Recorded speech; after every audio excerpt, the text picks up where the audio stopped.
Donc sur le plateau, c'est le moment de recevoir notre invité. Oui, lorsque l'Église se déplace jusqu'à Info Télévision et particulièrement sur le plateau de décollage, il est important, n'est-ce pas, de recevoir comme il se doit et bien évidemment de recevoir la grâce qui vient avec.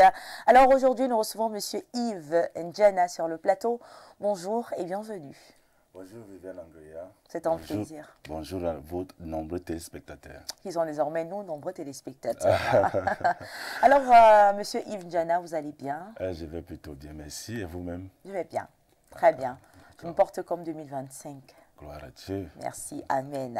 Alors, Monsieur Yves Njana, vous êtes donc pasteur et membre de la commission d'organisation de la croisade Viens et vois Jésus n'a pas changé. C'est bien ça? C'est bien ça. Et vous nous venez de la communauté missionnaire chrétienne internationale.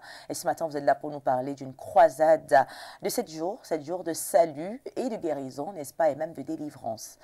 Alors, naturellement, la première question que l'on se pose est celle de savoir c'est quoi, n'est-ce pas, l'objectif justement de la croisade ou encore, voilà, c'est d'abord quoi la thématique et l'objectif de la croisade?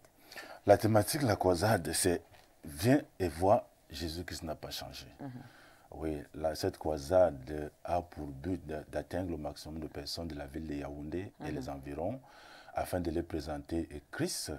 En fait, cette croisade, c'est un rendez-vous avec Christ en d'autres termes, c'est un rendez-vous avec la guérison pour ceux qui sont malades, la guérison physique, bien évidemment, la guérison spirituelle. Parce que l'homme est psychosomatique, il y a une dimension spirituelle, il y a aussi une dimension matérielle. Alors, maintenant qu'on connaît la thématique et que vous l'avez mieux expliqué, c'est quoi, hein, quand on parle de la communauté missionnaire chrétienne internationale? On s'attend à quoi? C'est une église, c'est une association, je sais pas, c'est un regroupement? Il s'agit de quoi exactement? En réalité, la communauté missionnaire chrétienne internationale est un mouvement. Un mouvement qui commence en 1975 par le professeur Zacharias Tane Fomom, un professeur en chimie organique. Lorsqu'il faut comprendre que la genèse, en d'autres termes, c'est en Ouganda. En Ouganda, il était encore étudiant, un Camerounais qui allait étudier en Ouganda et il rentre de là avec une vision pour conquérir non seulement le Cameroun et bien évidemment des nations.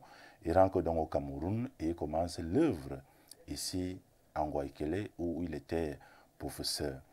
À l'époque, encore un jeune docteur. Donc voilà, aujourd'hui, 50 ans après, vous comprenez, 50 ans après, nous sommes déjà dans 150 nations. Donc voilà, la communauté missionnaire chrétienne internationale est donc un mouvement qui a pour vocation d'apporter l'évangile non seulement à ces pays, mais aussi aux nations. D'accord. Le mouvement existe depuis combien de temps? 1975. 1975. Nous sommes à notre 50e anniversaire en cette année. Donc vous êtes invités à venir fêter également avec nous. Ou si vous voulez, à dire merci au Seigneur pour ces 50 années. Ça a été 50 années de voyage chargé de bonnes choses. Magnifique. D'accord. Alors, tout à l'heure, on a parlé de la thématique et vous avez parlé de 7 jours de croisade, de salut, de guérison et de délivrance. Alors, pourquoi avoir choisi cette thématique-là? Pourquoi ce thème? Déjà, comme on a commencé à le dire, le thème Jésus-Christ n'a pas changé. Tout à l'heure, je vais parler de l'orateur, si vous le permettez. Déjà, le thème Jésus-Christ n'a pas, viens et vois Jésus-Christ n'a pas changé. Ok, c'est le thème. C'est le thème, oui, de la. Viens et vois Jésus-Christ n'a pas changé. Viens et vois Jésus-Christ n'a pas changé. Vous pensez que d'autres pensent qu'il a changé? Non, moi, d'autres peuvent bien le dire, mais ils le disent.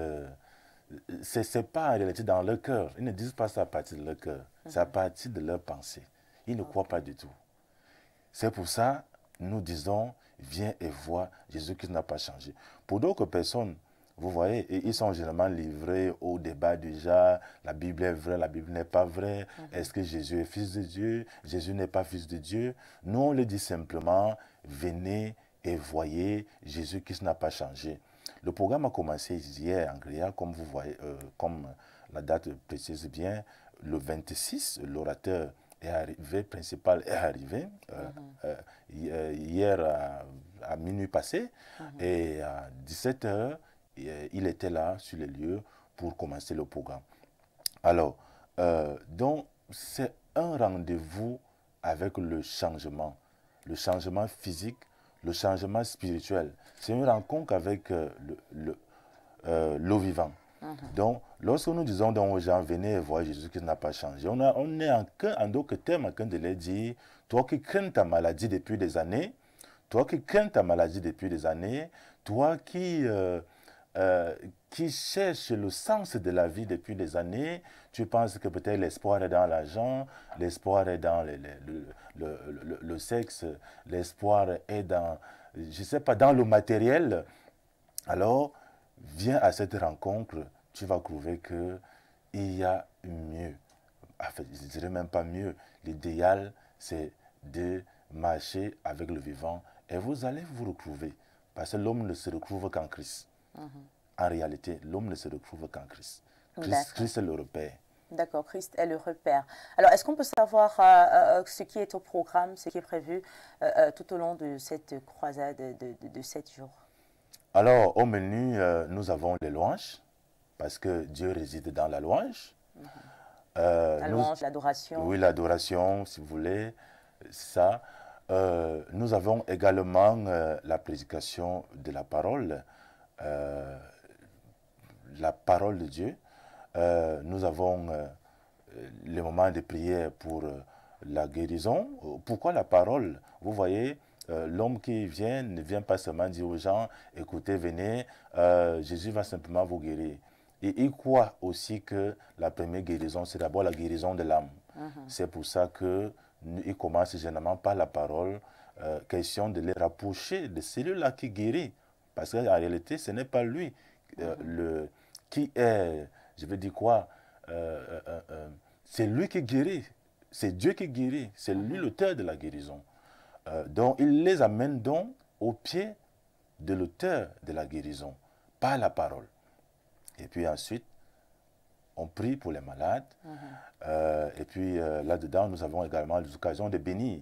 Parce que nous croyons que certaines personnes, ceux qui ont été maudits, maudits par leurs parents, maudits par leurs propres, je veux dire quoi, maudits par leurs proches, on est là pour les bénir afin de les sortir de cette situation-là. D'accord. Donc, au programme, si j'ai bien compris, des louanges, adorations, dont on va beaucoup chanter pour invoquer l'Esprit Saint, des prédications également, telles que vous avez dit, justement, de l'Évangile. Donc, voilà, lire des versets et puis, voilà, analyser et tout, mieux expliquer à ceux qui seront présents et puis des guérisons, des délivrances. Donc, les gens vont tomber, si on comprend bien. Ouais, les gens vont tomber. Mauvais esprit, là. Bon, pas forcément. Tomber ne veut pas dire synonyme. Je ne sais pas. De guérison, de délivrance. De guérison, de délivrance. On peut être délivré sans toutefois tomber. Bon, en fait, plusieurs ont été guéris sans être tombés. D'accord. Vous comprenez un peu. Nous ne sommes pas dans le bling-bling. Nous ne sommes pas dans, je veux dire quoi, c'est pas un spectacle pour le spectacle. Enfin, c'est pas un spectacle pour, je sais pas. Donc là où les gens tombent, c'est le spectacle, c'est ce que vous voulez dire? Bon, pas forcément. C'est pourquoi j'ai dit au départ, c'est pas, on peut bien tomber et ne pas être guéri. Ah, on peut ne pas aussi tomber et rentrer avec des bénédictions, des grâces. Justement, et rentrer guéri chez soi. D'ailleurs, justement, vous avez parlé des bénédictions. Donc, c'est l'une des raisons, voilà, pour lesquelles nous invitons déjà ceux qui nous regardent à la maison, voilà, d'être présents et de ne pas louper ça, parce que nous sommes quand même en début d'année. Une bénédiction de plus, des grâces en plus, ça ne fera de mal à personne. Au contraire, ça pourrait vous permettre de bien commencer l'année. Donc, vous choisissez bien la date, hein, ça tombe très très bien. Alors, est-ce qu'on peut avoir justement une idée sur l'orateur principal de ce programme? Oui, l'orateur principal est un missionnaire de la communauté missionnaire chrétienne internationale, l'un de nos missionnaires en Côte d'Ivoire, en la personne du pasteur Boniface Sémigné. Il faut ajouter qu'il part du Cameroun, puisque c'est un Camerounais. À la base, c'est un professionnel de la communication. Il a travaillé à la CRTV à l'époque. Bon, il a donc, pour les raisons spirituelles, ou si vous voulez, l'appel de Dieu appelle. Il a répondu à l'appel du Créo pour aller servir le Seigneur du côté de l'Afrique de l'Ouest, plus précisément en Côte d'Ivoire où il travaille actuellement. Il est auteur de plusieurs livres, les livres dans le domaine justement la connaissance, l'appel à connaître Dieu, la connaissance de Dieu, les délivrances bien évidemment, puisqu'il se distinguait vraiment dans ce domaine-là. Il est pasteur des milliers de membres du côté de la Côte d'Ivoire. Il faut voir ces rassemblements, c'est des foules. Donc voilà, le pasteur Boniface Migné se distingue aussi, comme j'ai commencé à le mentionner, par, je vais dire, en fait, c'est évident que c'est un homme que Dieu utilise dans le domaine particulièrement de la guérison.